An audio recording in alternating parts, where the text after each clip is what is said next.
O meu nome completo de nascimento é Irma Bongiorno.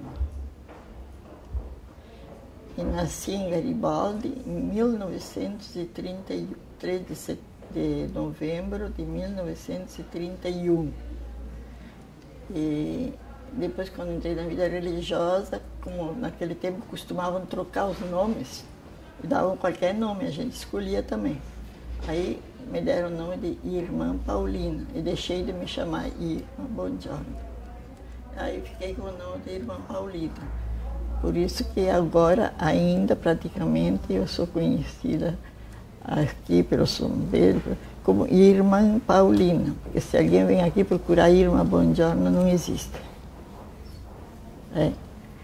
E aí, então eu saí de casa já com uma idade de 10 anos, por aí, e fui para o convento, para o juvenato lá, e lá trabalhei e estudei. A minha intenção, assim, de ir procurar a vida religiosa, é assim um pouco... Depois a gente, com o tempo, eu fui dei outra reforma na minha intenção, né?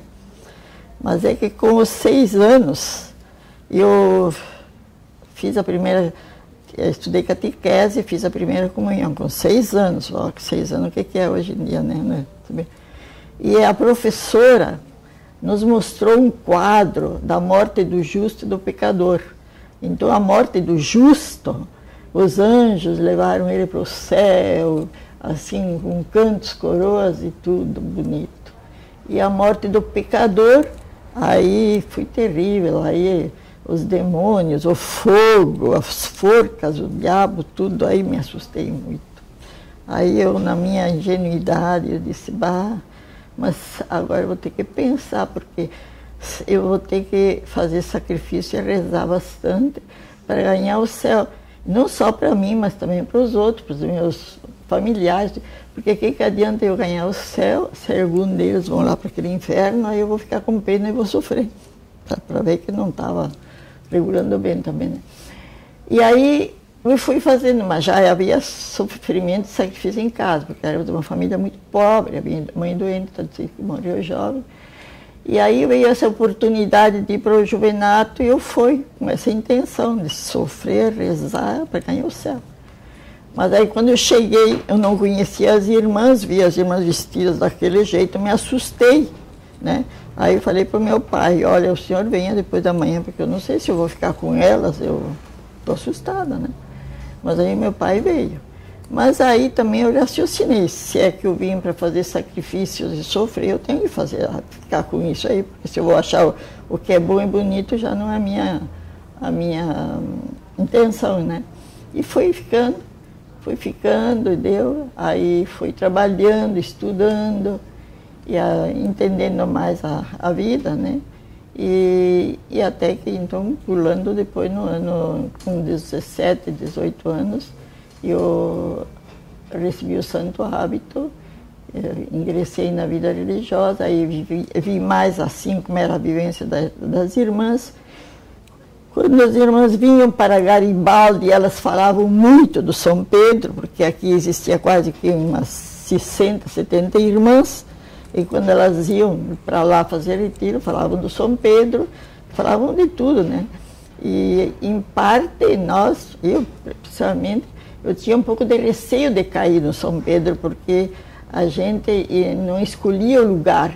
Depois que a gente era irmã, aí fiquei um ano postulante, 2 noviciado, e depois eu fiz os votos, e aí a gente era mandado. Nós éramos uma turma sempre de 50, 60 irmãs, né? E o Hospital São Pedro era aquele que era melhor fornecido, sempre mandavam para cá umas 10, 11 jovens, né? Porque as irmãs que estavam aqui já estavam idosas. Faleceram muitas irmãs que vieram aqui, faleceram aqui. Por sinal, não faz muito tempo que eu ainda levei os restos mortais delas, que estavam aqui no Níger, no cemitério. Aí, então, eu fui aí quando a gente fiz a profissão, nós tínhamos 6 anos ainda depois para escolher se a gente gostava, trabalhar assim como religiosa, obedecer, fazer isso aqui, ou se a gente quisesse voltar atrás, dava para voltar depois de 6 anos. Aí eu fui, então, logo fui escolhida para vir para o São Pedro. Aí eu tinha um pouco de receio, mas antes, até às vezes chegava a rezar para não cair no São Pedro, sabe? Porque estava com um pouco de medo. Mas aí, quando fui nomeada para vir, eu disse, bom, agora resultou, meu passo, é isso, agora estou lá, acabou, passou, não precisa ter medo mais de nada. Aí, a minha vinda foi, vocês veem, não vi nenhum mundo, porque saí do convento, que a gente não saía, né? Saí do convento, nos levaram até a ferroviária, aí nós pegamos o trem, num vagão, aí pegamos o trem, íamos até aqui a ferroviária e o Hospital São Pedro, naquele tempo, por pobre que éramos, eu achei que ele era rico em tudo, eles tinham uma caminhonete, tinham um carro fúnebre, tinham um carro para o diretor, tinha um caminhão de carga, tinha tudo isso aqui no São Pedro, né? E essa caminhonete era para servir a funcionários e os que precisavam. Então, nós fomos buscar de caminhonete e entramos aqui no São Pedro. Entrei por essa escadaria ali, praticamente entrei num outro convento. Aí, quando eu entrei, era assim de tarde, aí foi para o refeitório que passava pelo pátio das doentes indigentes, tinha crônicas agudas. O pátio era ali, não sei, vocês não conhecem, né? Se caía alguém em pé, caía, ele não chegava a cair no chão, porque de tantas doentes que havia, muitas doentes. Aí eu passei por esse corredor assim, as outras irmãs que vinham vindo comigo, umas conhecidas, né? E aí as doentes começaram a gritar o nome das irmãs, bater palma, aquela coisa toda. E eu olhava elas, não sabia bem identificar se eram homens ou mulheres, porque naquele tempo vestiam assim a roupa, um riscado, uma roupa de brim forte, né? E era feito aqueles vestidos assim simples, né? E aí eu, às vezes, claro que rapavam a cabeça, porque quem aqui ia dar conta dos bichos, né, que se criava por aí, dos piolhos, né? Então, era até um pouco difícil para identificar que eram homens ou mulheres, mas aí eu vi que eram todas mulheres, a voz, os cantos, as beiradas delas e tudo, né? E como também...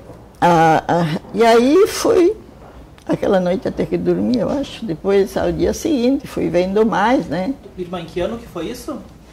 1900, bom, em 51, teria sido 51, 52 por aí, né?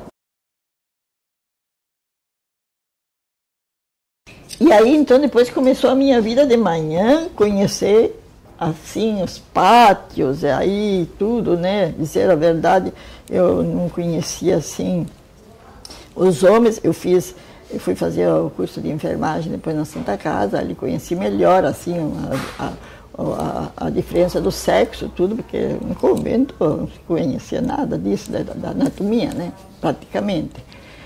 E aí o dia seguinte comecei o trabalho, assim, da comida, mas era muita gente, muitos doentes, eram muitos doentes para dar comida, para levantar do chão, para colocar na mesa, mas muito, até me deu na cabeça, por que existem as carmelitas fechadas lá?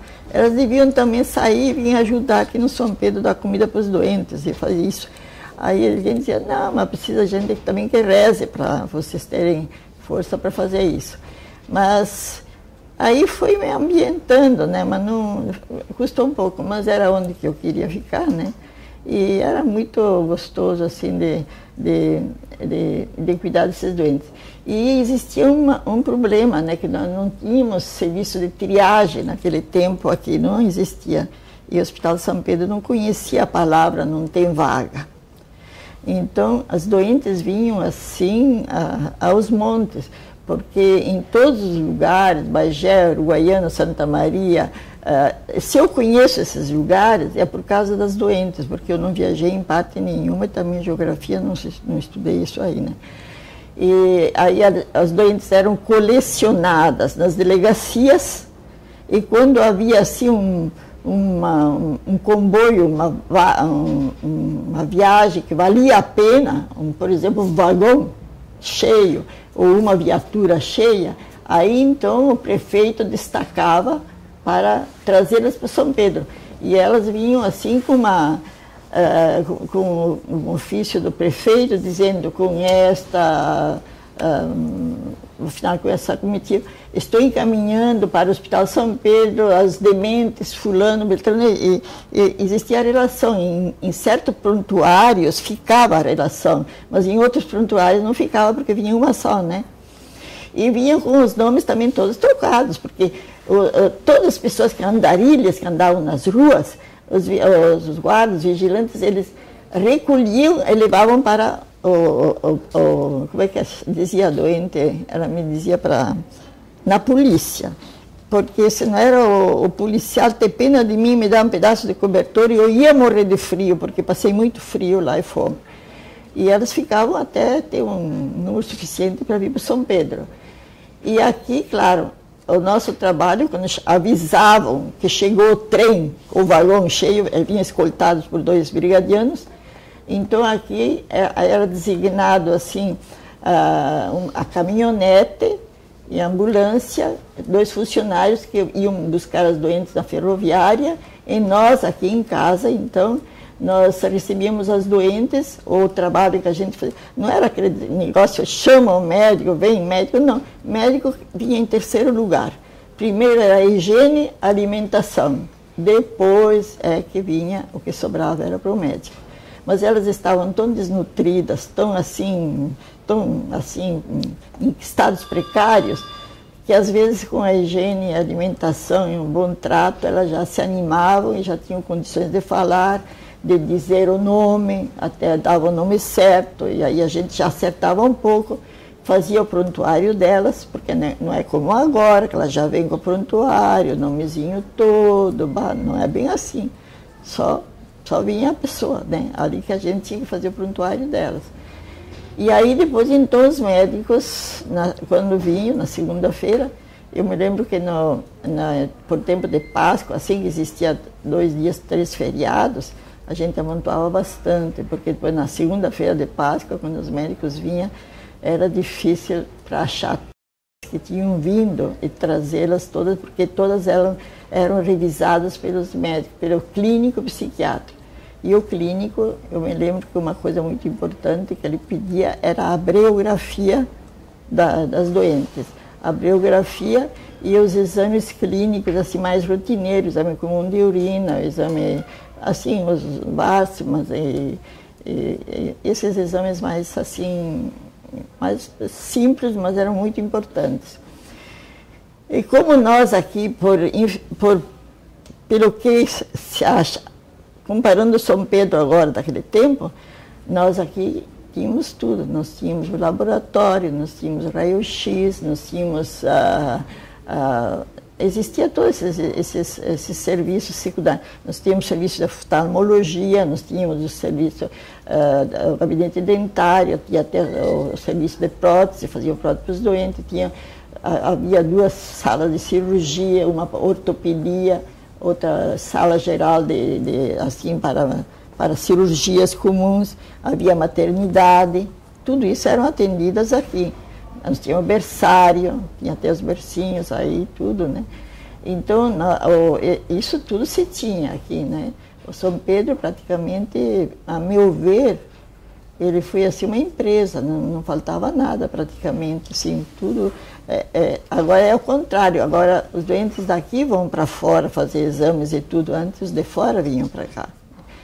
Ali então passou um tempo assim que se recolhia todos esses doentes da rua, por isso, e as crianças principalmente, essas crianças que nasciam assim, como São Pedro se chamava do hospital de encefalopata, achavam que as crianças que nasciam defeituosas, encefálicas, com defeitos físicos e também com síndrome de Down, era para vir para cá. Então eles traziam aqui. Nós chegamos a ter mais de 200 e tantas crianças aqui, todas deficientonas, né? Claro que a família não vinha buscar, então nós também não mandávamos, e mandar onde, né? Foram criados aqui. Aí então já existia, ou estava idealizaram a Juliano Moreira, que se chamava Colônia Agrícola, que ficava ali em Petrópolis, Jardim Botânico, né? Ali, então, ficavam as crianças, essas crianças defeituosas, que tinha algumas até que o berço delas era uma caixa de sapato, de pequenos que eram, né? E lá, então, tinha também uma equipe de irmãs, tinha cozinha, tinha capela, era um tipo hospital. E os doentes, esses doentes que eram recolhidos da rua, assim, das delegacias, que eles não tinham para onde voltar, eles não tinham onde ficar, que eles não tinham onde morar, diziam que iam para a rua. Então, a gente não mandava embora ninguém que não tivesse um lugar para morar. E esses doentes, então, para nós, tanto os doentes homens como mulheres, era uma mão de obra maravilhosa, porque eles é que cuidavam desses doentes, assim, ajudados, assim, orientados pelas irmãs, mas eram, como eu digo, eram funcionários que não faltavam nunca, nem sábado, nem domingo, nem feriados. E muitas doentes adotavam, tipo assim, maternidade, adotavam aquelas filhas. Então tinha umas doentes tão, até os médicos diziam, mas quando ficavam, deixa eu morrer. Mas se cuidava que nem sei, porque a doente cuidava daquele pedaço de gente, digo eu, porque nem era gente inteira, né? Tinha uma que eu me lembro até hoje, ela tinha mais o aspecto de um coelho, assim, os olhos dela vermelhos, não tinha quase feição assim de ser humana, né? E ela foi cuidada, assim que chegou a ficar moça, ficou assim, se criou aqui, de tanto cuidado que ela tinha, né? Então a gente valorizava todos, e iam ficando, né? Até que a coisa assim foi indo que resolveram fazer o serviço de triagem, né? Que é o serviço de admissão, que também as médicas assim pensavam muito nesse assunto, né? De receber todos, e também não precisava vir acompanhado. Qualquer policial que trazia, a gente recebia e ia embora e pronto. E aí resolveram fazer o serviço de triagem, que foi até no tempo do doutor, parece que foi o doutor Ciula, ainda que idealizou isso com a equipe dele, né? E aí, então, quando começou o serviço de triagem, aí foi um pouco diferente. Aí tinha casos porque pessoas idosas, que hoje em dia, naquele tempo se chamava esclerosadas, hoje dizem que é a doença está com Alzheimer, que eu acho que é um pouquinho trocado, mas mais ou menos a mesma coisa. Baixavam aqui, traziam aqui, porque ela não dormia, porque ela fazia anarquia, porque não sei, então todas essas idosas traziam aqui, mas não seria o lugar, né? Claro, mas se recebia porque não tinha triagem, né? Eu me lembro, eu negociava muito com a SPAM, mas já não tem mais nada, porque a SPAM tinha umas doentes lá que até tinha uma cega que fazia horrores, jogava pinico nas velhas, incomodava, que nem sei. Aí o chefe lá da SPAM, ele veio aqui falar se eu não recebia ela. Aí eu troquei por 5 velhas boas. Eu tinha aqui 5 idosas boas, coitadas, estavam aí jogadas, e troquei por essa cega. Mas ela deu bastante trabalho aqui. Eu acredito que ela era cega, mas ela era terrível. Ela viveu bastante aqui, sabe? Mas aí depois com essa negociata aí nós fizemos outras. É um trabalho que, por sinal, é muito eficiente. Hoje em dia está muito bem organizado, muito, é um asilo de pessoas idosas, assim, muito... Claro que hoje eles nem sabem desses tempos que se fazia isso, mas a gente fazia para se ajudar, porque não tinha outros... Distribuir umas plaquinhas para botar nas casas, escrito spam também, para quem contribuía e tal. Assim, justo, pediam ajuda, né? Até não faz muito que...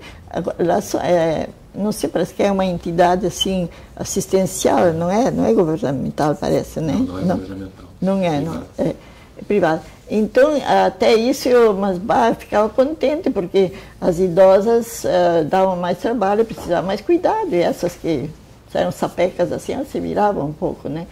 Aí, como tinha os médicos, até muitos estudantes, eles passavam eles ficavam de plantão, né?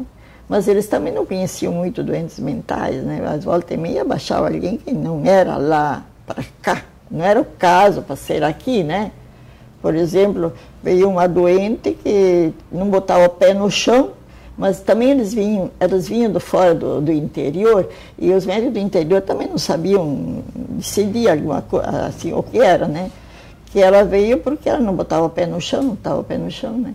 E aí a nossa sorte era que quando as doentes chegavam, a gente tirava toda a roupa delas, trocava a roupa e vestia com a roupa do hospital, porque para ela ter a roupa quando ela saísse, a gente guardava a roupa, tinha uma irmã com doentes encarregadas de guardar a roupa, passar, guardar, costurar, arrumar a roupa, se viesse estragada a roupa, elas substituíam por roupas boas, então era muito, muito bonito até o trabalho. Quando as doentes iam embora, a gente pegava o prontuário e mandava as outras doentes boas, ajudavam muito.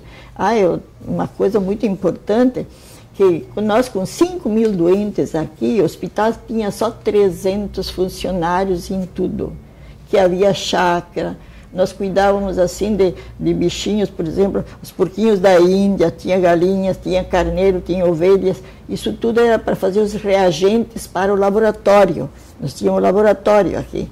Então eu me lembro quando os doentes traziam carneiro para tirar sangue, meu marido Rosário é que funcionava a artéria do carneiro para tirar sangue, para fazer o reagente do laboratório. Então existia todos esses serviços, tinha a chácara, que fornecia bastante verdura, também. Eu, por exemplo, que não gostava de mamão, as irmãs botavam mamão na mesa, eu achei que tinha cheiro de gato, mas agora adoro e não tem. Né? E mamão havia bastante, tinha planta de pera, tinha pareiral, tinha bastante frutas, né? E os doentes, tudo isso eram os doentes que cuidavam. Me lembro que tinha o Natal, que era o nome dele, cuidava do pareiral da uva, mas às vezes os doentes iam lá, tiravam e tudo. Natal, tu não vê que estão tirando, levando a uva, deixa a irmã Paulina, pior para eles, ele dizia. E não se incomodava. Então, com 5.000 doentes, o que se explica que tinha só 300 funcionários, tanto carpintaria, em todos os setores, por a padaria que nós fazíamos 18 sacos de farinha por dia, de pão, 18 sacos, hora que era pão. E às vezes, quando o presídio, você pegava 100, você fazia até para o presídio. Então tinha um doente que à meia-noite, assim, ele automaticamente levantava para acender o forno elétrico, que às 7 horas já começavam a botar os pãozinhos dentro. Então havia muitos doentes que ajudavam. Por isso que tinha poucos funcionários. E esses doentes, em parte, porque depois até mais tarde acharam que nós éramos muito maternais, que nós guardávamos muitos doentes, mas esses doentes, se tivessem mandados embora, ficavam zanzando pela rua. Aqui eles ajudavam, eram assim uma mão de obra. Até às vezes tinham os doentes tão bons, também na cozinha, tudo. E até a irmã às vezes dizia assim, a irmã encarregada, porque cada setor tinha uma irmã que liderava o trabalho, né? Tanto na chácara como na colchoaria. Você fazia os colchões aqui, vinham os caminhões cheios de crina, e a gente tinha que abrir a crina e fazer os colchões, não é como agora, que parecem os sofazinhos de bonitos, né? Tinha que se fazer.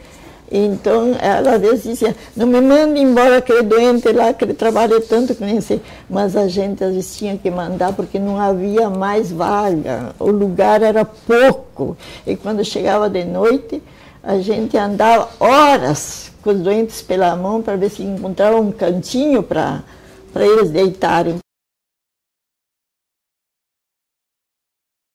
Por isso que nós estávamos sempre junto com os doentes, ao levantar, ao meio-dia no almoço, de noite na janta, era sagrado que nós estávamos com eles. Porque nós tínhamos que observar os doentes, como é que eles estavam, para comunicar aos médicos como é que se eles estavam melhor ou pior, porque vocês acham que o médico tinha condições de todos os dias revisar os doentes? Por exemplo, os 20, vou dizer, eu trabalhei nos homens, tanto nas mulheres, que é a mesma coisa. Ontem vieram 20, hoje tem 15, será que eles vão ter condições de revisar os 20 de ontem e os 15 de hoje? E uma coisa muito importante, também, não só o doente fazia tratamento mental, assim, mas fazia tratamento físico também, porque vinha tantos doentes com hidrocele, com bócio, com hérnias, mulheres com hérnias, e tudo isso era feito cirurgia, era feito a doente, era tratada e tudo. Eu sei que quando os familiares vinham buscar, ficaram felizes. Quanto tempo que eu queria operar essa minha senhora, eu não pude. Quanto tempo eu queria fazer isso, eu não podia, porque lá não temos condições onde morávamos.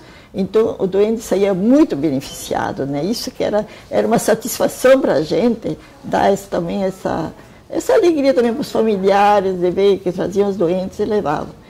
E, às vezes, no serviço de admissão também, como eu estava falando antes, os estudantes também não tinham não tinha treino, né, de ver doentes, porque precisa, como eu digo, todas as profissões a gente aprende em cadáveres, mas a psiquiatria se aprende na convivência com os seres vivos, na convivência com os doentes andando.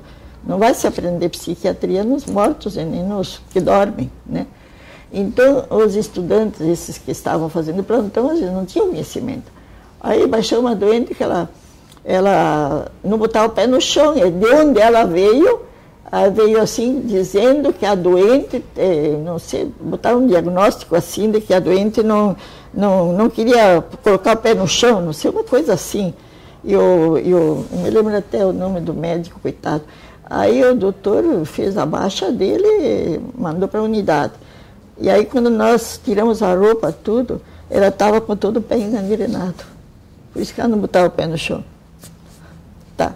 Aí então, eu chamei o doutor e disse, mas doutor, olha, aqui tem um problema. Não sei.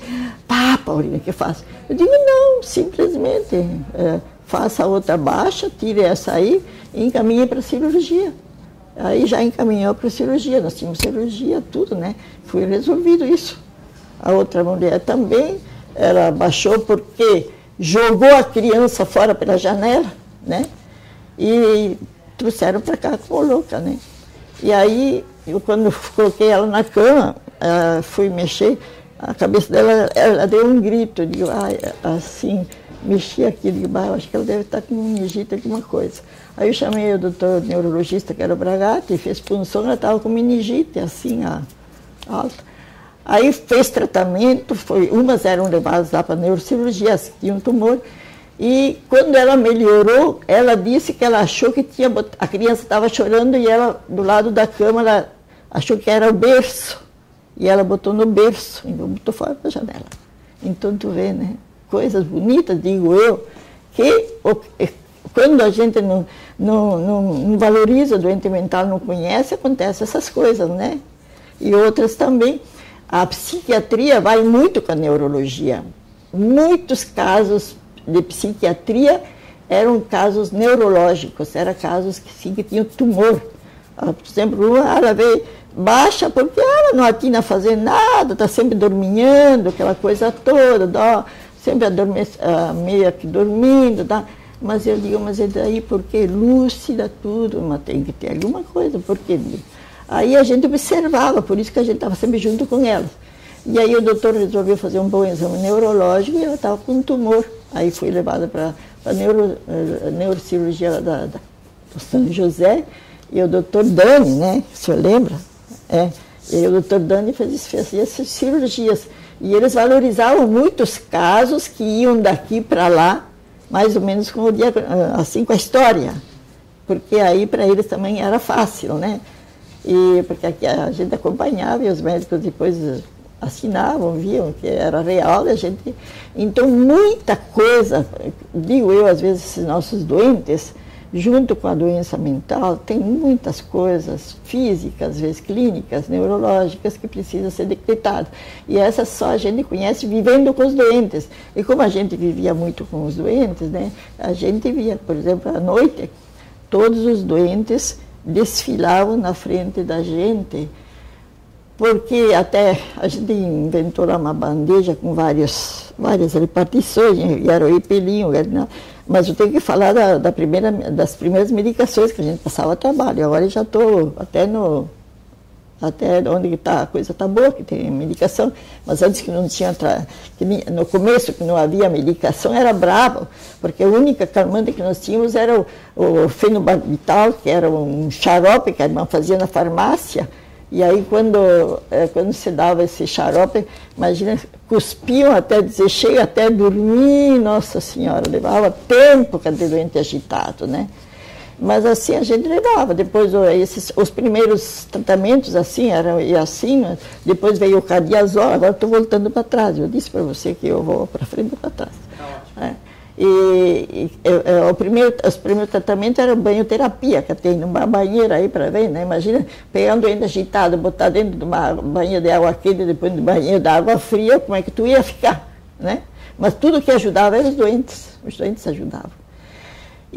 Mas depois, então, veio o cardiazol, que era uma injeção que se fazia na veia, e a doente tinha uma certa o tipo epilético, tinha tônus muscular, ficava rígido, adormecia, depois relaxava. Isso era o cardiazol que fazia isso. Mas também não era lá muito bom o caso. Depois nós tínhamos a insulina, né, que era a insulina mitigada, que se fazia para aquelas que não comiam, e para dar fome, para se alimentar, e a insulina coma, que quando a gente pesquisava nos reflexos assim, quando a gente estava em coma assim, a gente tinha que acordar logo com uma glicose. A insulina era o tratamento mais perigoso, mais difícil do que tudo. Todo mundo lamenta o eletrochoque, mas o eletrochoque era um presente de Deus. Mas a insulina tinha que se cuidar muito, porque se passava do coma, aí dava um coma irreversível e a doente ficava neurológica. Ela ia acabar sendo neurológica, não acordava mais perfeitamente. Você tinha muito cuidado. Então existia a insulina mitigada, que era para comer, insulina coma, e existia a insulina associada ao eletrochoque. Este era o último cartucho que se usava para umas doentes difíceis. Eu sei que se usava muito para as doentes de esquizofrenias hebifrênicas. Hoje em dia trocaram os diagnósticos, eu não sei mais como é que são agora, mas os meus velhos são esses. A esquizofrenia hebifrênica é uma esquizofrenia muito difícil, é um amaranhado de coisas, não era nem psicopata, não era nem distúrbio de conduta, era uma esquizofrenia muito, muito difícil. Então, essa era aplicada assim, eletrochoque associado à insulina. Então, ela fazia insulina coma, quando ela estava em coma a gente acordava com glicose, e quando ela estava assim para se acordar, se aplicava o eletrochoque. Então, a dose era cavalar.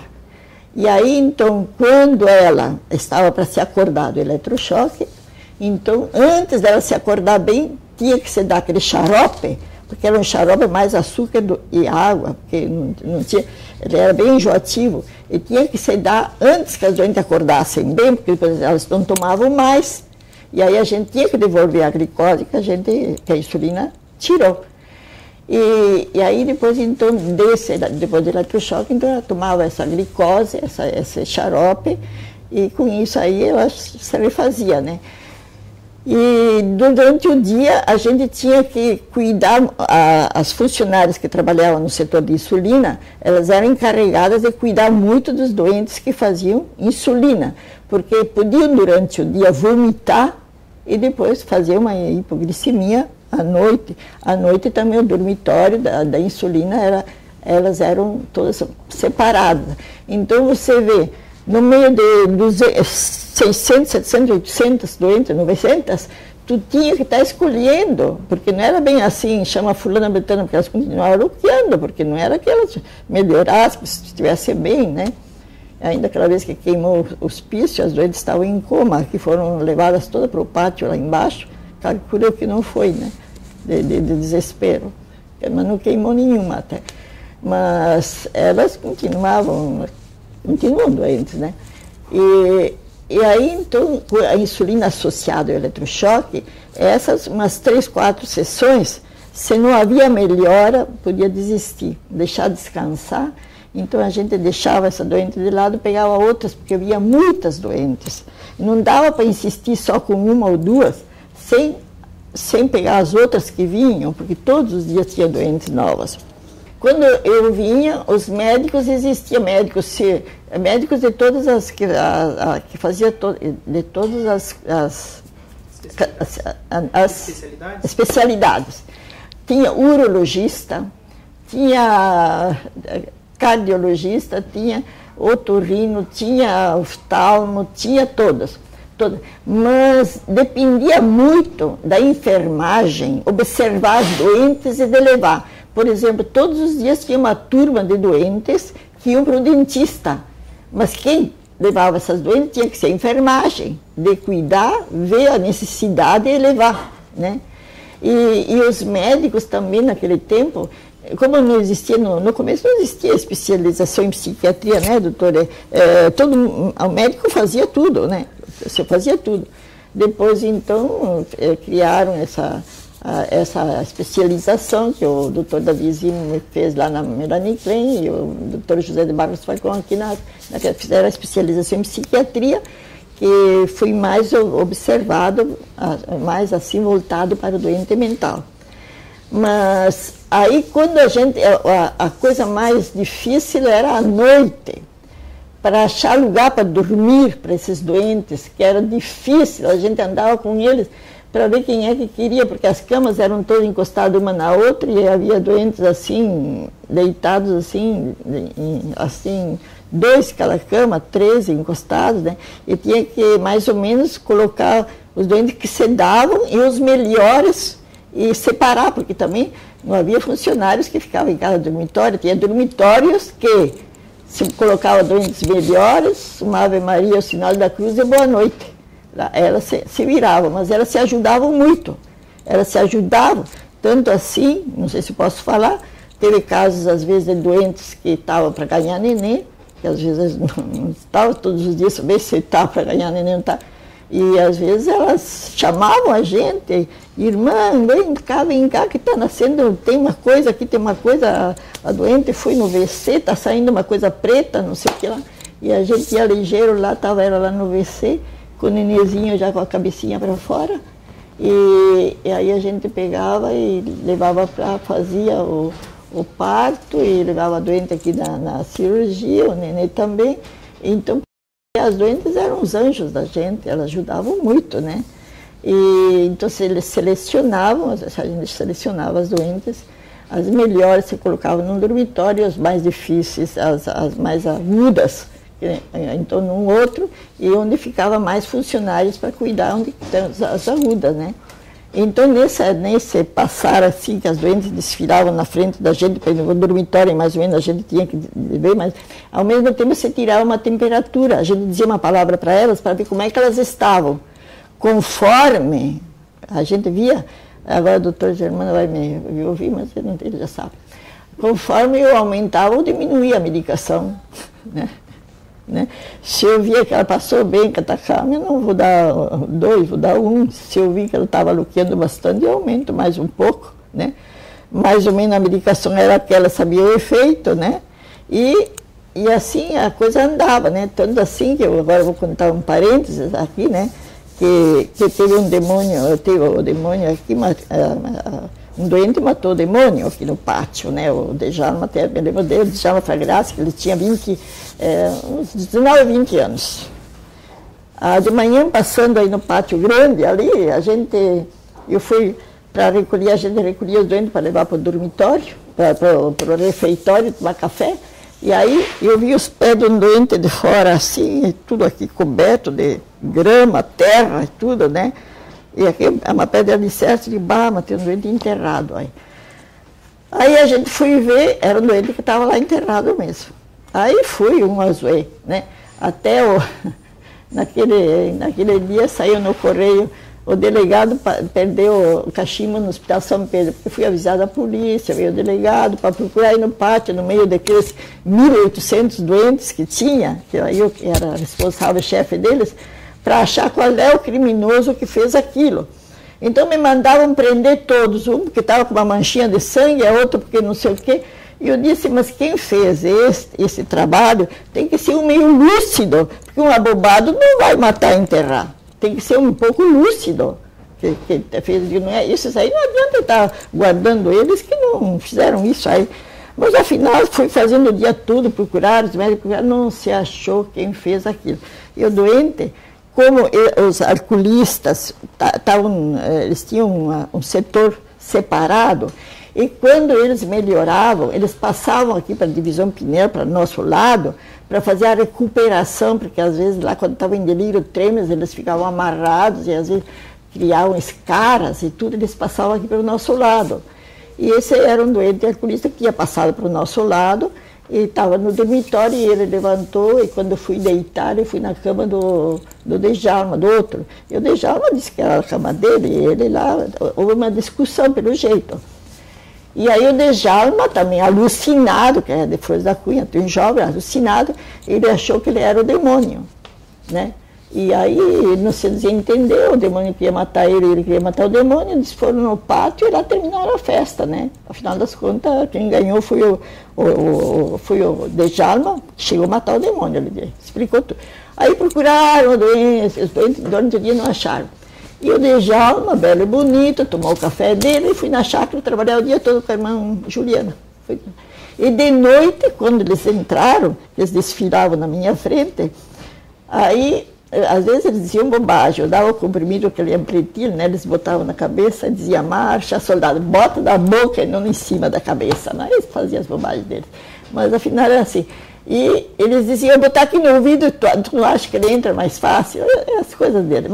Mas aí quando chegou a vez do Djalma, que chegou ali, disse, irmã Paulina, por Deus do céu, tu sabe que essa noite eu matei o demônio? Olha, fui lá no fundo, ninguém sabe, porque quando eu fiz isso aí, era escuro ainda de manhã e tinha umas estrelinhas no céu. Vamos lá, vem, vamos lá, ele está ainda lá, porque ninguém sabe que ele está lá. E eu disse, e agora? Aí fomos os passos para lá. Eu disse, Djalma, deixa para amanhã, deixa aí, porque se agora vamos lá, depois os outros vão ficar sabendo, deixa que a gente tira ele sem ninguém saber, pronto, tá. Aí ele disse, pois é, irmã Paulina, tu sabe que ele queria me matar, eu queria... E aí puxei ele fora do dormitório, aí eu dei uma tijolaça nele, ele sacudiu todo.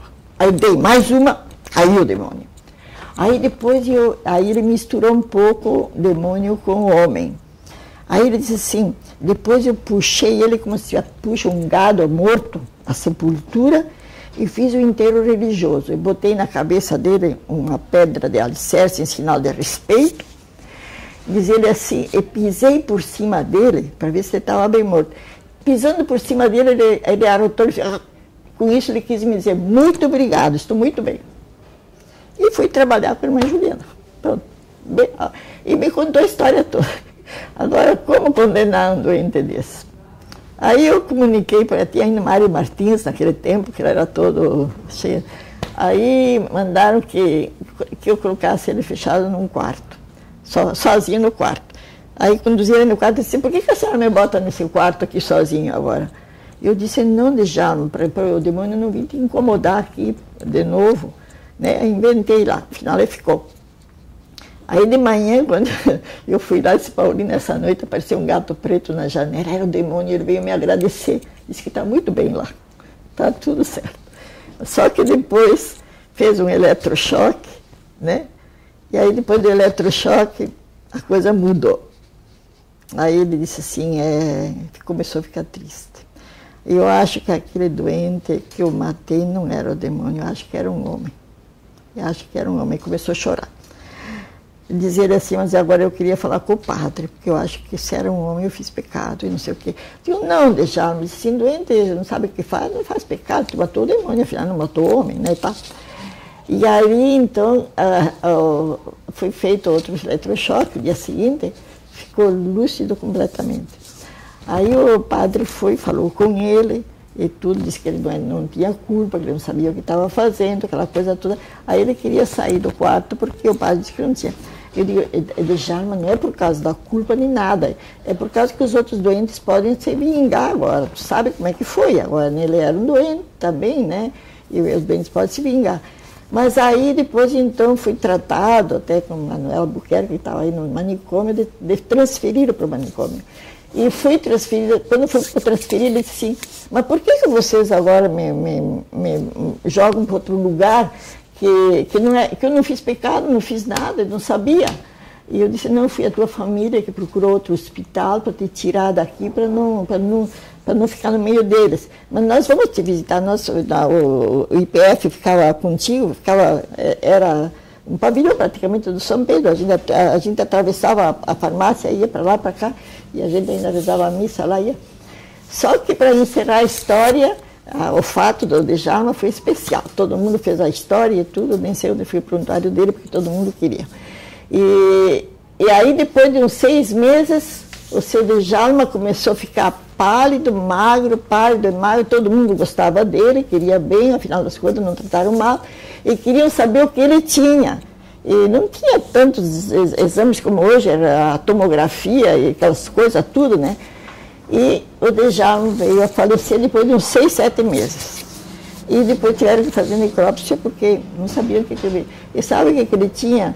No miocárdio, ele tinha uma agulha de costura. Uma agulha daquela de costura. Quem colocou a agulha lá dentro foi ele, eu acho. Como ele inventou de matar o demônio, eu acho que ele achou que ele estava sentindo alguma coisa no coração, ele resolveu com a agulha costurar. E todo mundo imaginou como quis, porque ele não explicou o que ele fez. Só foi achada a agulha, mas não se soube por que ela entrou lá dentro.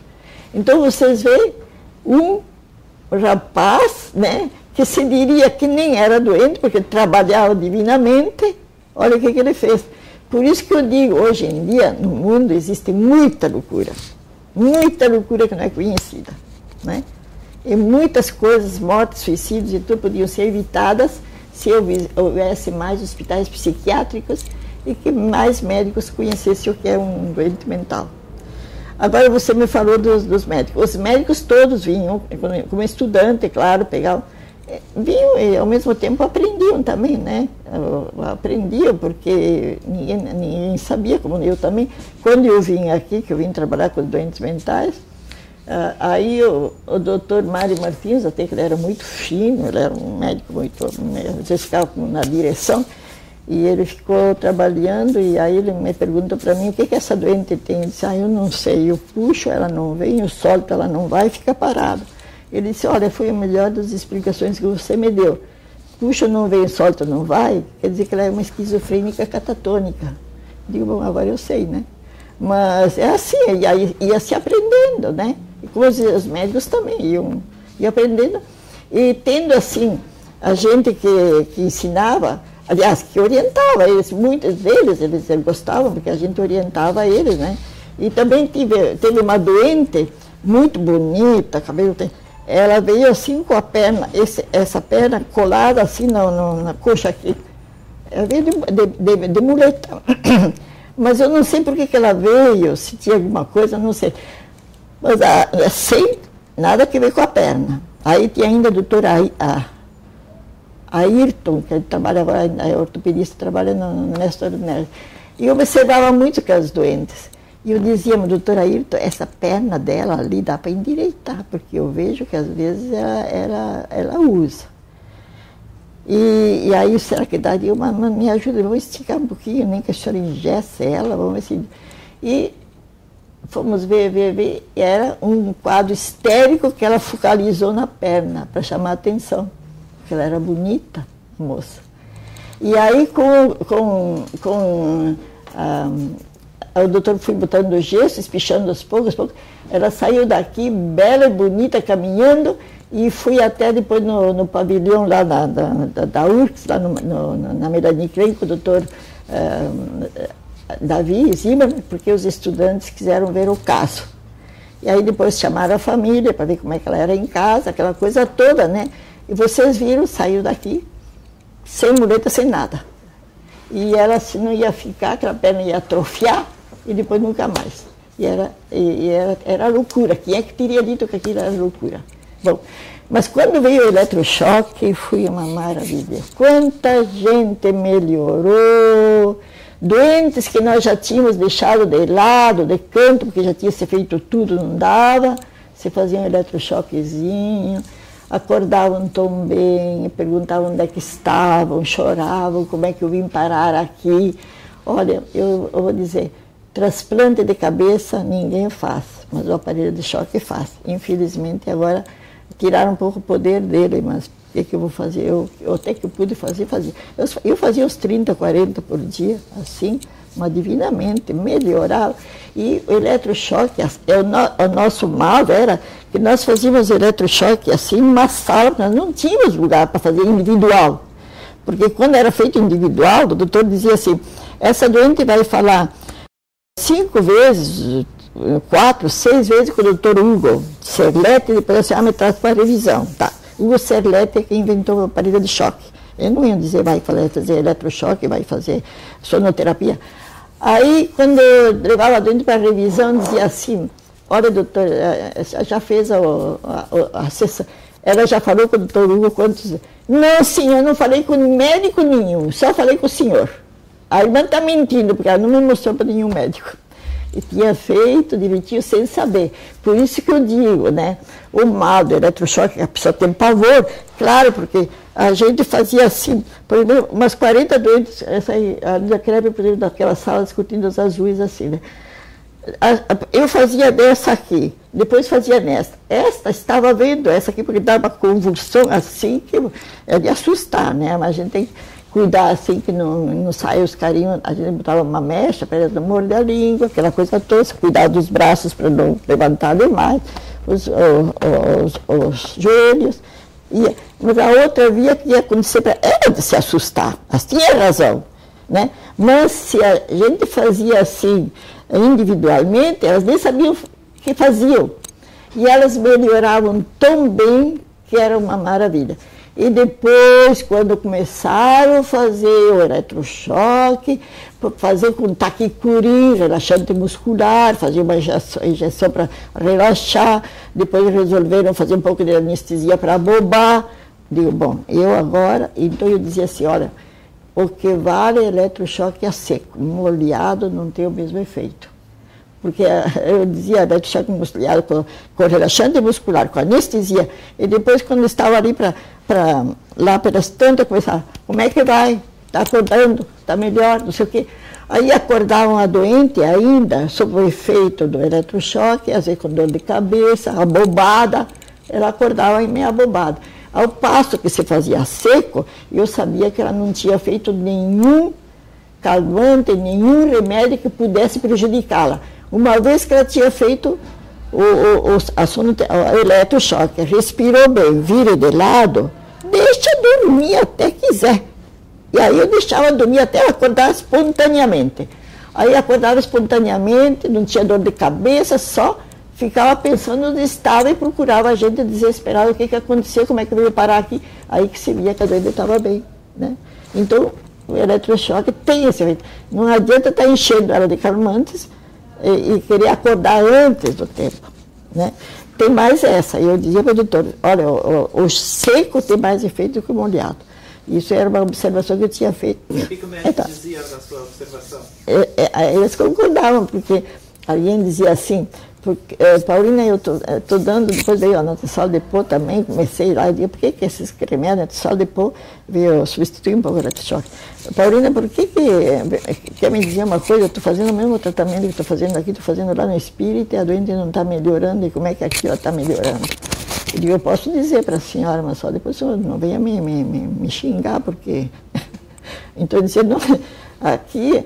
A senhora está receitando meia ampola de Anatensol, depois já estou fazendo uma ampola, porque eu fui observando e ela suporta bem e eu fui aumentando, né? Porque a Anatensol depois deixa assim, ele dá umas sequelas assim, deixa trema, deixa, fica com crise, ele fica, o doente fica, me ajuda, doutor, o doente fica... dá uma reação, né? Tanto assim que às vezes chamavam o neurologista, que o doente estava com um problema neurológico. Eu digo, não, doutor, faça uma Aquineton na veia, que aí ele vai caminhando e os funcionários levam uma maca nas mãos. Tu acha? Sim, eu digo, faça Aquineton na veia, que é tirar o efeito do Anatensol, né? E aí era assim. Aí eu dizia para eles aproveitavam, eles sempre nunca me censuraram pelo que eu fiz, porque eu assumia. E às vezes o doente passava, fazia exames clínicos, todos antes de fazer eletrochoque, faziam um exame clínico para ver se tinha condições de fazer. E assim mesmo que o doutor liberava, eu olhando o perfil do doente, às vezes eu não fazia, porque eu achava que ele tinha que se recuperar um pouquinho mais fisicamente, né? Então eu ainda dava uma segunda olhada, né? E tinha casos muito importantes que estão ainda aqui, que eu me encontrei, por exemplo, doentes que fizeram, que colocaram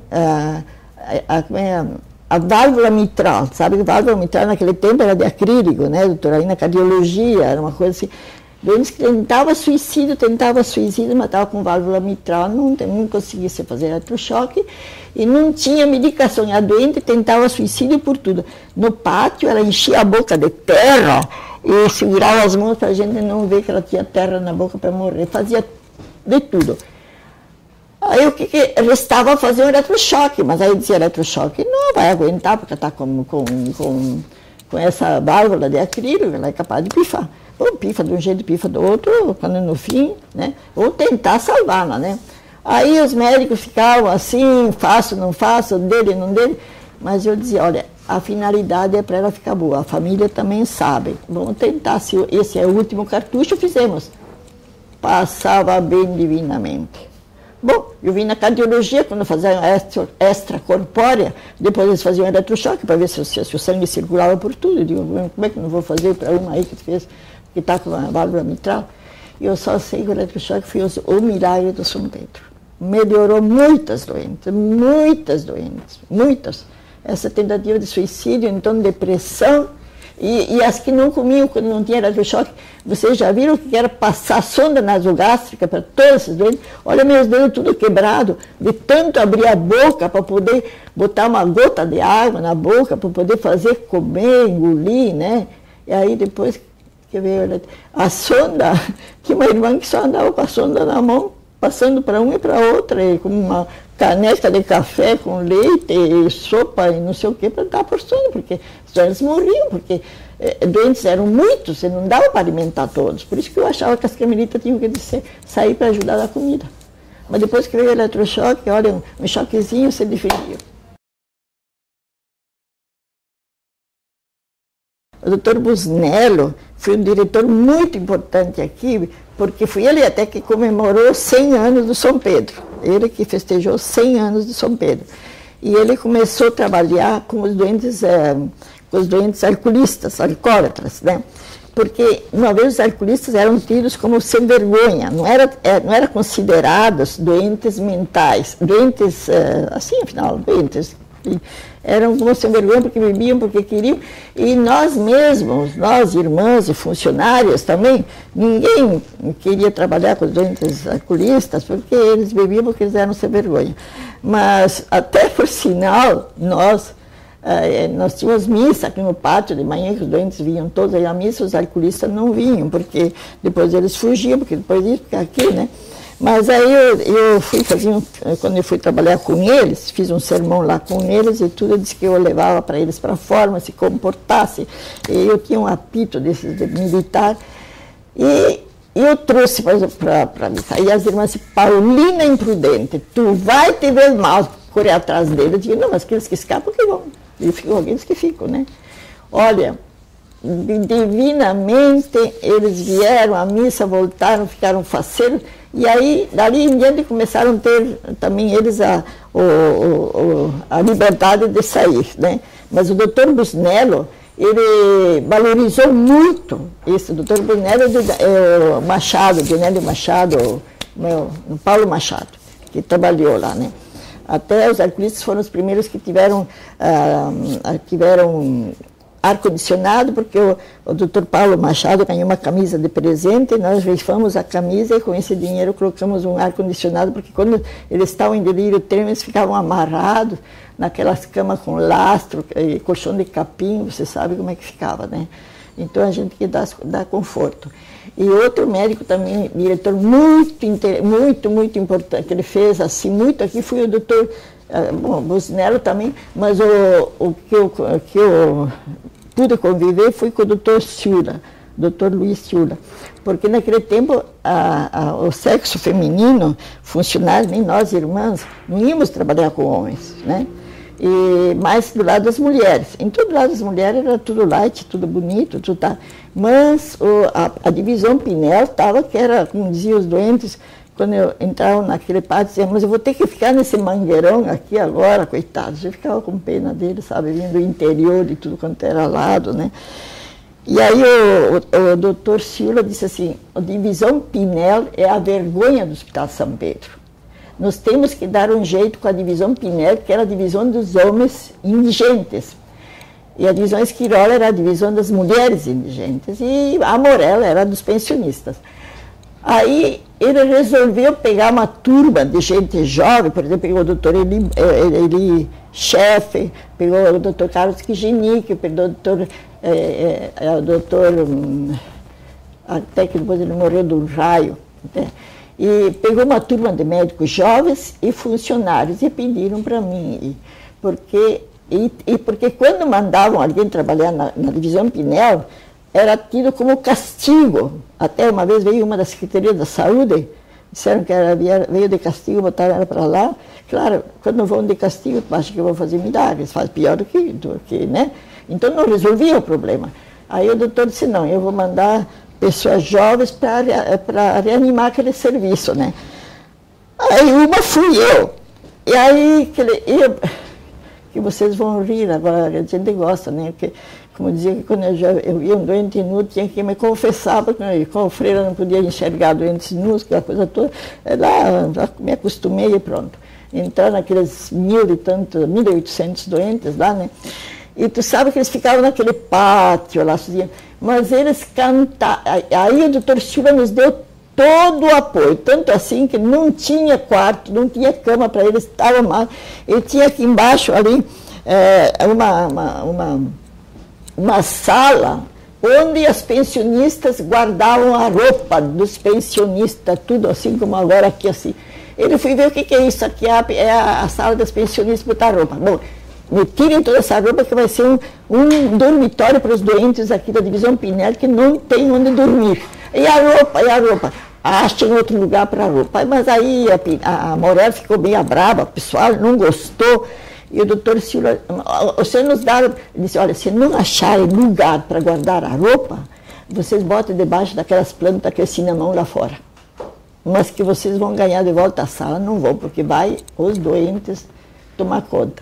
Aí tudo se ajeitou, botaram a rouparia aqui embaixo, nesse porão aqui, né, onde tem a criatividade aqui embaixo, e a sala enorme ficou para os doentes. Quer dizer que o doutor Ciula nos deu um apoio muito grande para levantar a divisão Pinel, que estava muito pelo chão. Aí, como eu via que os doentes cantavam bonito, e cantavam aqueles cantos italianos ainda, eu me animei e pedi para a Madre Provincial comprar uma gaita sanfona lá no Todesquini, que era o único instrumento que eu conhecia. Aí ela comprou a gaita e sobrou dinheiro, compramos um chocalho e um pandeiro, e nós fizemos a pequena banda da Pinel. Os doentes tocavam, cantavam, dançavam, e ficou bonito. E fui criado até o serviço de recreação. Porque aí depois o doutor Eli Chefe, muito animado e tudo, né? Aí o pessoal das outras unidades, no dia de festa, eles pediam emprestado a bandinha da Pinel. A bandinha da Pinel.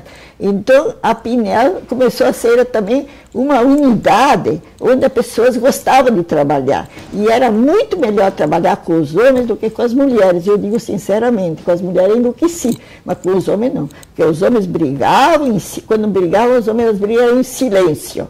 Agora as mulheres brigam com as mãos, com os dentes, com os cabelos, com tudo, e é uma briga, sabe? Aí eles exaustam. Os homens, quando vinham pedir, eu quero ter alta, a gente dizia, não, olha, tu vai esperar assim, assim, assim, depois tu vai, sossega. A mulher não, ela sai desse braço, ela puxa para esse e quer ir embora porque precisa dos filhos e dos filhos. Então deixava muita gente muito estressada, as mulheres. Mas os homens não, os homens, e eles ajudavam muito, quando eles estavam bem, ajudavam, os doentes, ajudavam. Tinha a primeira classe, que até por sinal era isso aqui, uma doente em cada quarto. E tinha a segunda classe e tinha IP. Tinha IP que eu também. e tinha os indigentes, né? E tinha umas que eram pensionistas por conta do Estado, que eu não sabia o que era esse negócio por conta do Estado. Era que o Estado, em vista que ela tinha sido uma pessoa que, de nome, uma funcionária daqui que fica doente, né? Ela passava pensionista por conta do Estado, quer dizer que a família não precisava pagar e que o Estado pagava. Isso era. Então tinha as pensionistas homens, as pensionistas mulheres, né? E o que mais você falou? Sobre a relação com a Clínica São José. Então, também ali, quando o doutor Jacinto Godoy trabalhou, que ele foi um grande chefe aqui, né? Ele já viu que havia muitos doentes que podiam pagar, mas não tinha onde se tratar, tinham que ficar aqui, enfurnados aqui, né?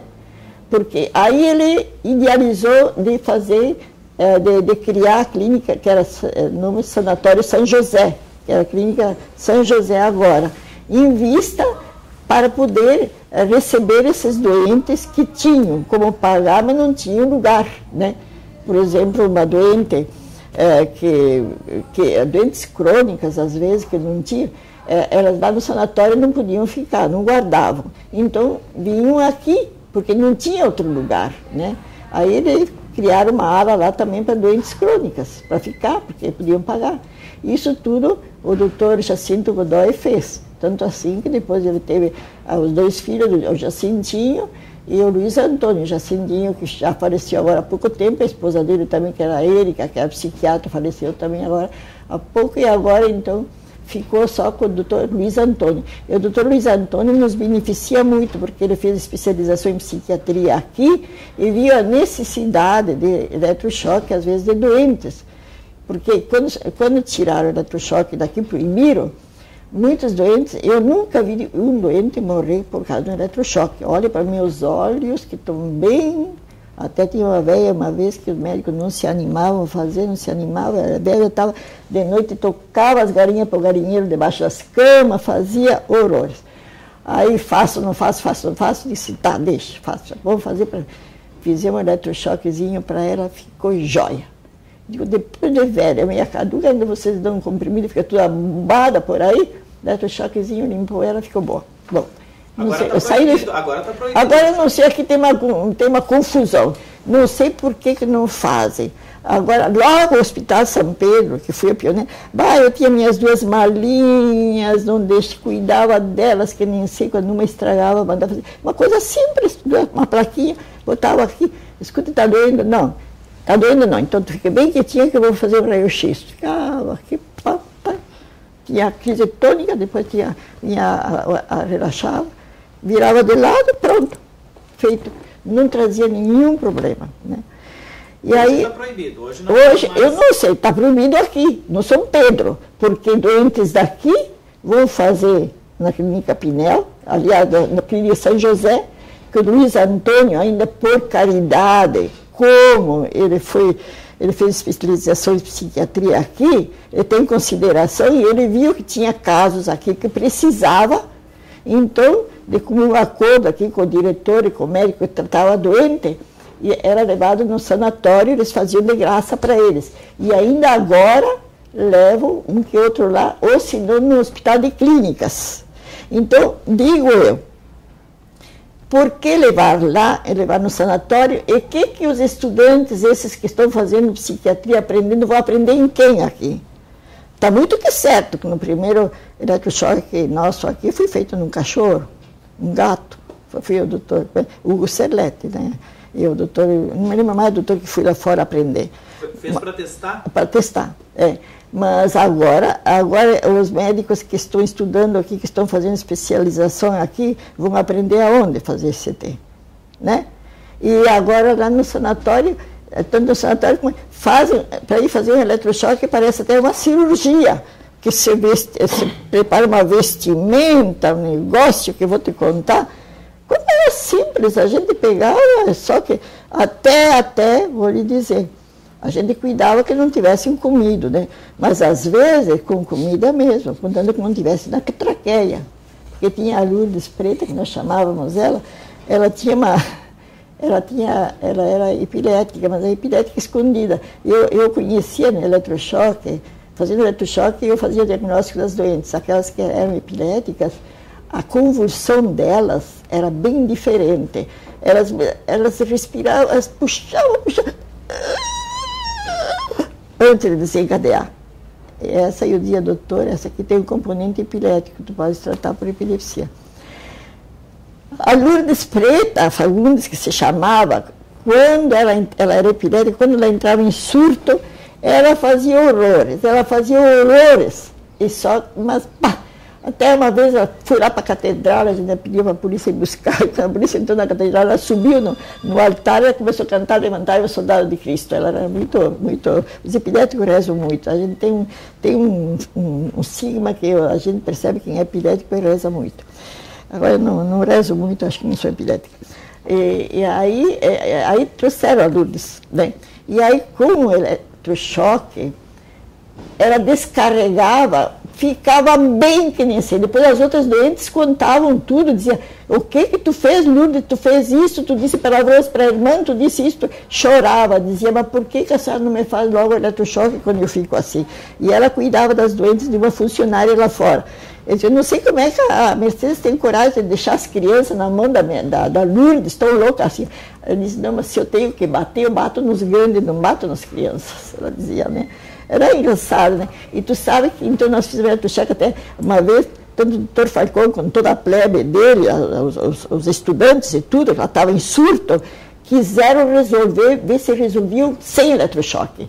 Mas apanharam todos e não conseguiram, no fim, eu levei um puxão de cabelos, porque ela pegou o aparelho, né? Não usaram de vivacidade, ela pegou o aparelho, para tirar o aparelho dela, ela pegou para os cabelos. Até que ela estava nos meus cabelos, eu peguei o aparelho. E ali, tive que deitar e fazer. Pronto. Terminou a guerra, depois de feito.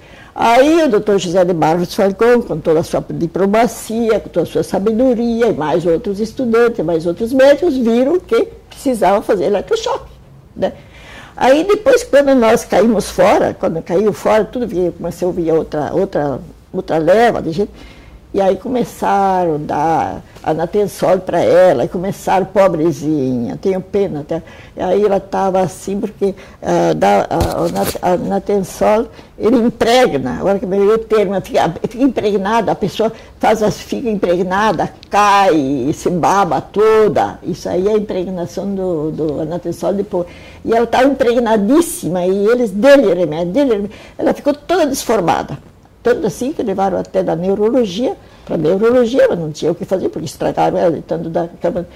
Aí a sorte dela, olha que Deus ainda olhou para ela, porque quando ela era pequena, quando ela era moça, ela disse que na casa de família ela cuidou de um menino que ele se fez médico, esse menino, não sei o quê. E uma enfermeira, né, que teve e a Lourdes, que ajudava tanto a gente, veio daquele jeito, lá numa cama atirada, lá toda torta. E aí a enfermeira foi atrás, ver quem era essa família, foi. E casualmente, sabe quem era esse médico, que ela foi babá dele? No Parque Belém ainda, no Parque Belém, como é? No Parque Belém? Parque Belém, ele era o diretor do Parque Belém. Esse menino era o diretor do Parque Belém. Aí, através a gente chegou até ele, e a gente falou da tal da Lourdes. E ele disse, não acredito que aquela negrinha ainda vive, mas vive, está muito mal, condições dela muito... Ele veio até aqui, veio na enfermaria, viu ela daquele jeito, doutor Germano, ele levou ela para o hospital, Parque Belém, num quarto, botou uma funcionária de dia e de noite para cuidar dela. Eu sei que nós fomos visitá-la, e quando chegamos lá, disse, eu sei, é a babá do diretor.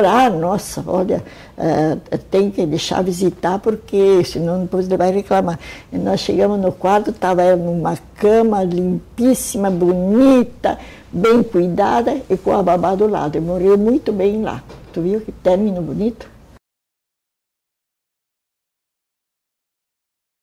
Só, Olha, tantos casos bonitos que deu aqui no Super, só ter o tempo de sedar. E outra doente também, que baixou aqui, uma bonitaça moça, e ela dizia que no navio, ela tinha uma roupa de mala, aqui uma mala de roupas bonitas que estavam se estragando, deteriorando. E isso era tido como delírio dela, como loucura dela. E baixou com a mala e a roupa na cabeça. Mas eu vendo ela nos trabalhos e tudo, a gente observava no tudo, né? Eu achava que ela era até lúcida e conversava com ela, aquela coisa toda, tá? E ela dizia da mala, pois é, tem umas roupas muito bonitas na mala, do navio, vindo de navio, não sei, não é aquele navio que afundaram, de certo? E eu resolvi telefonar no porto, lá dos navios, para ver, e disseram que sim, que existia uma mala, muitos dias lá, certamente se deteriorando. Aí mandamos buscar a mala, era a mala dela. Era a mala dela, e agora porque ela foi uma moça que saiu para aventurar, que nem aquela que caiu lá do paredão no jogo, lá, ela saiu de casa para aventurar e se deu mal e veio acabar aqui. E ela não queria que a família, alguém soubesse que ela estava aqui, né? E aí a gente via as roupas dela e tudo, mas só que ela não dizia o nome e endereço dos pais da família dela. Não dizia, e para dizer. Aí, na conversa, aos poucos, foi indo, a gente descobriu o endereço dos familiares dela e a gente avisou, olha, que satisfação. Uma manhã cedo apareceu aí na frente eu estava na crepe, naquele pavilhão, um carro assim, aqueles rabos de peixe, aqueles carrão bonitos assim, né? E aí desceu o casal e disse assim, eu não acredito que a minha filha esteja aqui, será que é verdade? Eu disse, olha, tem uma assim, é a minha filha. Choraram, primeiro choraram bastante lá fora, e agora para fazer saber para ela. E aí era um trabalho, né? E aí eu digo, escute fulana, quem sabe se teus pais, Deus o livre, que saibam que eu vim acabar no hospício, depois que eu queria ser modelo, ser não sei o que lá, que nem conhecia bem lá na TV Globo, lá não sei o que. Eu digo, mas e daí, o que tem? Aí fomos conversando, aquela coisa toda, tal e coisa, né? Eu só sei que foi feito o encontro, mas eu queria que vocês vissem. Que coisa agradável. Por isso que eu estou aqui no São Pedro, estou com 81 anos, mas estou ainda bem, porque o São Pedro me fez bem ver quanta coisa a gente pode fazer quando a gente se doa, se faz, né? Aí eles disseram, mas tu nem sabe quanto que nós te procurávamos. E abraçaram, e disseram, mas nada disso, tudo foi esquecido, todo mundo te procura, ninguém sabe que tu não te deu bem. E levaram ela, foi uma coisa maravilhosa. E tantos casos outros. Tu sabe, eu não falei do assunto de irmãs, porque, como eu dizia, ruim com freiras, pior sem elas, né? Porque as freiras eram muito exigentes, né? Às vezes, nem todos gostavam de freiras, né? Nem todos gostavam de irmãs, eram muito exigentes, né? Mas ruim com freiras, pior sem elas. Mas eu, praticamente, as que se retiraram, depois que veio todas essas novidades, essas coisas, para mim também foi muito difícil aceitar, né? Mas como eu tinha outras coisas tinha coisas que me satisfaziam, eu fiquei. Mas as que saíram, umas tinham idade, né? E outras resolveram trocar porque já nós tínhamos os postos chaves, assim, de enfermagem, chefia de enfermagem, tudo, né? E aí, claro que nós não tínhamos mais condições a fábrica não fazia mais tanta freira como se fazia uma vez, né? A fábrica esgotou até hoje, está fracassada, não tem mais quase. Então, nós não tínhamos mais para preencher, assim, o hospital como a gente preenchia, né? E também estava na hora de uma mudança, né? E aí, como vieram as enfermeiras de alto padrão, formadas e tudo, e elas assumiram as chefias e tudo, né? Cada uma tem a sua maneira de atuar e de fazer, né? Então, as que se adaptaram com o trabalho delas, aquela coisa toda, ficaram. Outras pediram transferência e fizeram aquele concurso da GIAP, lá foram para Federal, foram para Presidente Vargas, foram para Conceição, né? E eu não sempre fiquei aqui. Mas as outras que saíram, umas saíram porque quiseram, porque optaram para sair, e outras também porque a madre teria solicitado para elas preencher vagas fora. Mas agora, que certamente não somos anjos, que umas também não se davam como é que se diz, a maneira de atuar dela. Por exemplo, eu chorei muito. Quando eu estava tão acostumada que quando tinha um problema na unidade, doente, eu não ficava aí, pedir para Pedro, Paulo, eu sabia que se era um caso grave assim, que precisava, mandava para a Santa Casa. Naquele tempo havia uma comunicação assim, na Santa Casa havia como é que se chama, assim, uma negociação, não é negociação, uma troca muito fácil. Quando a Santa Casa aparecia um doente mental, elas telefonavam, não tinha tanta burocracia, a gente recebia. E também quando aparecia um caso aqui que precisava da Santa Casa, algum exame assim, a gente telefonava, recebiam. Então, a negociação era fácil, né? E eu estava acostumada, quando às vezes tinha casos assim, aparecia um táxi, às vezes aí queria trazer alguém, já pedia para esse táxi, mandava com a funcionária e já levava. E aí eu costumava fazer assim. Aí um dia eu tinha uma doente que estava ruim, mal mesmo, né? Aí eu mandei para lá, para Santa Casa, para neurologia, não sei. E aí até me lembro o nome da enfermeira, depois ela foi embora, Ivete. E ela telefonou para mim e disse assim, irmã Paulina, a senhora mandou uma doente para Santa Casa, porque lá se mandava só para Santa Casa, não era lá que era o São Francisco, tinha neurologia, que era mais visado. Eu digo assim, mas a senhora tem que saber, e tu tem que te acostumar, que agora tu tem que saber que tu tem uma chefe aqui. E antes de tu fazer esses procedimentos, tu tem que submeter a chefe, né? Aí eu digo, bom, que eu telefone para a chefe, que a chefe telefone para o plantonista, que o plantonista telefone para o motorista, que o motorista telefone para não sei o que, a doente vai morrer, né? Bom, mas aí eu aceitei, mas aí eu tive que me adaptar às normas, as normas delas, né? E muitas, como outras irmãs que já tinham ficado aqui uns 20, 30, 40 anos, achavam, bom, se eu fiz isso até agora, como é que agora eu vou me submeter? Eu disse, não, eu me submeto, deixa que faço. Depois também teve, no tempo do Dr. Busnello, também teve a divisão das doentes. As doentes foram, como é que se diz, foram feitas unidades, porque antes era só, por exemplo, a divisão Pinel, Esquirol. Foi feito unidades, separadas as doentes, por unidades. Então, ficava assim, lugares menores. Por exemplo, na divisão CREP tinha 600 mulheres. Dessas 600 foi feito 4 unidades, divididas em 4. Então, cada unidade com a sua chefe e seu grupo. A coisa facilitou, mas também complicou, porque às vezes tem uma doente lá caída, não sei o que, olha, tua doente, não é minha, é da tal unidade. Também complicava. Por tudo tinha dificuldades, né?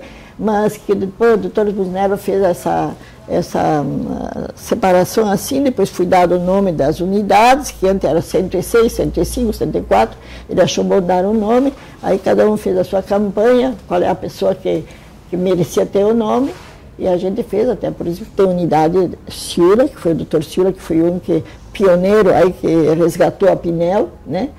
A Madre Matilde, por exemplo, uma madre nossa, que foi sempre, que ela foi administradora, ela foi enfermeira, ela foi tudo, ela adorava os doentes mentais, não deixava faltar nada, ela tirava o couro da gente, botava a gente trabalhar, mas ela não deixava os doentes faltar. E aí ela ganhou também o nome, e assim, depois com as divisões, assim, foi mais fácil para a enfermagem também. Por exemplo, antes, como dizia eu, né, com uma unidade de 1.800 doentes. Para uma chefe de unidade é muito. Para 2 já era difícil, porque o que uma sabia, a outra não sabia. Às vezes telefonava, como é que está fulano de tal? Eu tinha que saber, se estava vivo, se estava morto, tinha fugido. E naquele tempo também tinha vários doentes com hidrofobia, que agora não tem, doutor, que era muito triste, hidrofobia. doentes assim, que morriam assim, mordidos de cachorro louco, né? Ficavam amarrados, até espumava, era muito triste, muito triste. E esses doentes baixavam bem lúcidos, falavam, só que quando entrava o ar, eles suspendiam a respiração, e eu logo fazia o diagnóstico por causa disso, que quando eu falava com ele, eu dizia, como é seu nome? Meu nome... Então, entrava ar, ele já ficava angustiado. E aí que eu fazia o diagnóstico, eu dizia, doutor, esse aqui é morder cachorro louco. E às vezes a família dizia que não tinha tido nada, e no fundo, no fim, achavam por que ele estava assim. Até o militar, às vezes, morreu aqui amarrado assim. Água, então, Deus o livre, as gotas de água em cima deles, era triste de ver. Bom, tudo isso passou. Pois é, esses doentes baixavam assim, a família explicava assim, que eles não falavam, deixaram de falar normal, imagina aquele militar que morreu aqui, imagina, era um militar que estava com a família desesperada, que já tinham feito de tudo para ele, não tinha jeito, cada vez pior, que ele interrompia muito a conversa, a fala, e assim, não tomava água, uma coisa da água também, eles falavam, né? Mas até então a gente não sabia bem como é que era, mas a gente perguntava para eles, né, se ele tinha sido mordido por algum gato, por alguma coisa assim, e diziam que não, né? Mas os sintomas eram de hidrofobia, eu dizia, observava e via, e só botava as gotas de água em cima dele, nossa senhora, pulava, né? E assim, dia por dia eles iam piorando, E, infelizmente, tentavam até alguma coisa para ver se podiam salvá-los, mas não teve jeito. O doutor Germano, nenhum se salvou. E este militar, depois, no fim, ele, com a família, não sei o que, estudando, me parece que foi através de um gato. Parece que o gato arranhou. Um gato só podia se atribuir isso porque o gato também morreu. E o gato arranhou ele. Parece que foi através de um gato. Mas não ficaram sabendo de quê. Mas existia vários que vinham assim, hidrofobia.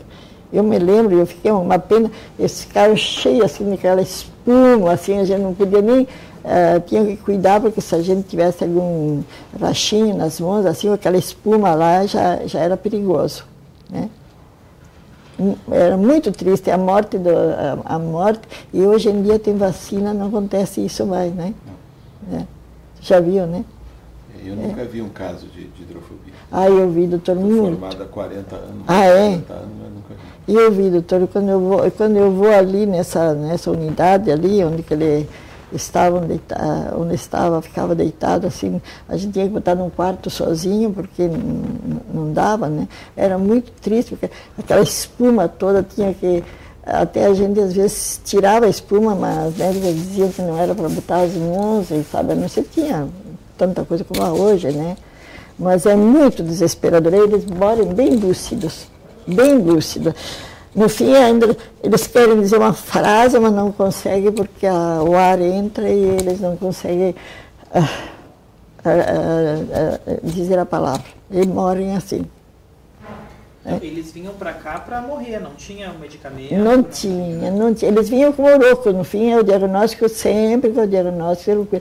Aí depois eu me lembro de tudo. Por isso que em casa, quando nós éramos pequenos, diziam que quando vinha o cachorro louco era para a gente entrar na água, que o cachorro não entrava, viu? É por isso que eles temem da água e do ar, né?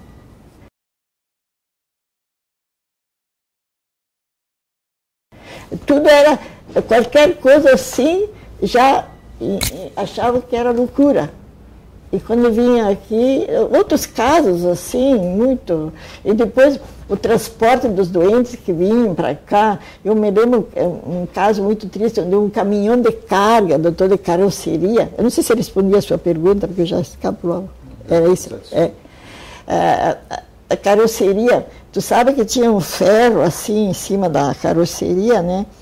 E a tal de camisa de força que diziam, então eles estavam dentro de um tal de saco, que é a camisa de força, com um reco, até aqui um cadeado, e amarrado naquela pedra, em cima do caminhão, assim, de costa. Vocês calculem quando nós tiramos esses homens, acho que havia 3, 4 naquele caminhão, acho que havia. Bom, asfalto aqui já não era tão bom, lá pela colônia de onde eles vieram, calculem. Aqui atrás estava tudo descascado. Porque se eles solavancam, só com aquela camisa de força, sem nenhum estufado, nada. E, então, esses casos, vocês acham que era para ficar aqui nos doentes mentais? Se fosse hoje em dia, eles não iam receber, mas a gente recebia, já levava logo para a enfermaria, fazia curativos e tudo. Por isso que eu digo, não precisava psiquiatra logo, não era caso de psiquiatra, era caso de atender, assim.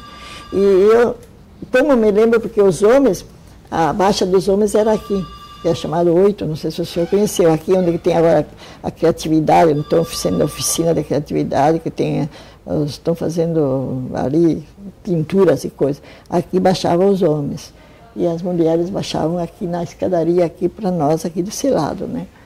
Então, a gente via essas coisas. E no começo, para dizer, não é, quando não... Antes até de nós irmos lá, as irmãs mesmas diziam, de manhã a primeira coisa era levar embora os mortos. Aí eu disse, olha, eu nunca vi um doente morrer por um eletrochoque, mas eu vi doentes morrer por falta de eletrochoques. Porque um doente agitado, que vive contido, faz calmante, mas o calmante não cura, só faz dormir. Então ele dorme, aí não come, tá? Aí acorda louco de novo, então faz calmante. Aí ele dorme, mas não come. E acaba fazendo uma pneumonia e vai embora. E eu digo, olha, falta de eletrochoque. Eu dizia às vezes para eles, por isso que ainda, como dizia o doutor Avelino Costa, eu dizia, Paulina, te cuide, porque eles querem te ver pelas costas. Tem cuidado, eles querem te ver pelas costas, porque eu dizia às vezes essas coisas, né? Eu dizia, mas eu dizia, bom, paciente, eu vou ficar última aqui, eu vou apagar a luz e puxar a descarga dos WC. E ainda, graças a Deus, não sei porquê, acho que estou indo aqui mesmo. Irmã, mas a sua vida aqui no hospital foi boa? A minha vida foi boa, apanhei bastante, mas sempre me saí bem. Uma vez também um doente quis me matar porque eu era o demônio, né? Mas briguei muito com ele, eu me salvei. Mas doentes, quando tinha doentes, eles ajudavam. Às vezes tu tinha até que tirar o teu defensor dos outros, que tu iam acabar com eles, né? Setor, eu vou por tudo. Eu tenho mais assim, o serviço religioso que eu levo em conta muito, tem a capela, sábado tem missa, e dou aquele tom assim que as doentes mentais são pessoas humanas como as outras, que quando morrem, sabe que se reza a missa de 7º dia, elas têm um acompanhamento, é isso que eu procuro dar às doentes aqui, né, até que eu alcanço, né. E sábado também tem um sacerdote vem rezar a missa para elas, e às vezes elas pedem a bênção, como aquele que matou o diabo, ele quis falar com o padre, né, porque para pedir perdão, né. E então eu dou assistência religiosa e depois eu procuro onde que me solicito, como vocês hoje me pediram para falar comigo, eu decidi... Você mora aqui no hospital mesmo, irmã? Não, eu agora, infelizmente, nós morávamos ali embaixo, né, mas nós éramos só umas 8, 9, e a casa era muito grande, então a gente pensou de devolver a casa para o São Pedro, e nós fomos morar, nós temos várias casas, eu moro no Machado de Assis, agora nós temos uma casa lá de irmãs, tem uma, Dom Fernando tem mais outra casa, depois temos umas casas em Viamão, então nós fomos integrar as casas fora. E entregamos isso, eu sofri muito para sair daqui, Nossa Senhora. Então, tem mais irmãs que trabalham ainda com a senhora aqui? Ou não, eu sou a única sobrevivente da Guerra do Paraguai. Nem o demônio não me matou. Né? Por enquanto sou a única, até quando vai, não sei, mas não tem mais ninguém. Nossa, as irmãs, às vezes, E quando eu olho assim, que eu me lembro que tinha tanta irmã que cuidava disso, cuidava daquilo, como eu disse, né, tinha uma irmã que cuidava das galinhas e não botava fora as cascas dos ovos porque a irmã da farmácia fazia cálcio com aquilo lá tudo, né? E agora ver tudo isso aí fora, nossa senhora. Quando eu vejo aqueles colchão lá também, me lembro, podia botar debaixo das costas do doente, né? Mas não tem mais ninguém. Terminando eu, encerro o assunto e apago a luz.